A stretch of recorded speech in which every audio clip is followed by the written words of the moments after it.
Hello everyone, how are you doing? This is MD Tech here with another quick tutorial. In today's tutorial, I'm going to show you guys how to download and install Recuva File Recovery Manager or Recovery Utility on your Windows computer. So this should hopefully be a pretty straightforward tutorial for you guys today. And without further ado, let's jump right into it. So we're going to start by opening up a web browser. Doesn't really matter which one, but as usual, I'm going to open up Google Chrome and navigate over to Google. Now that I'm on Google here, I'm going to type in Recuva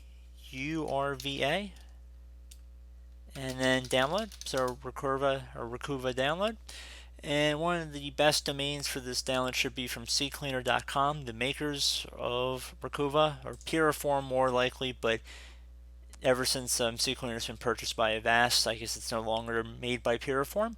But anyway, so we see Recuva, the free version, no support, which doesn't really mean too much for us. But we can see we have a couple different places we can download the file off of. So I'm going to personally select the ccleaner.com server here, but you can select File Hippo as well. They're both safe downloads.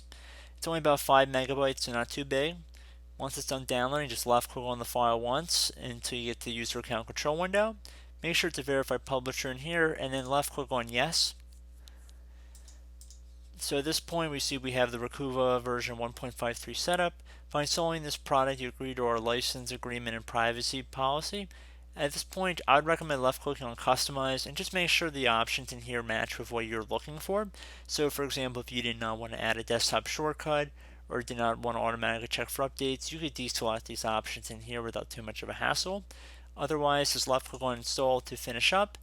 And at this point, if you want to view release notes in another web browser window, you can keep this checkmarked. Otherwise, you can just run Recuva by itself and basically just follow along. It's trying to allow us to recover files right here because it's the first time we're opening it up. So that's why we're seeing some of these prompts. But otherwise, this application has been installed, as you can see. So I do hope this brief tutorial was able to help you guys out. And as always, thank you for watching, and I look forward to catching you all in the next tutorial. Goodbye.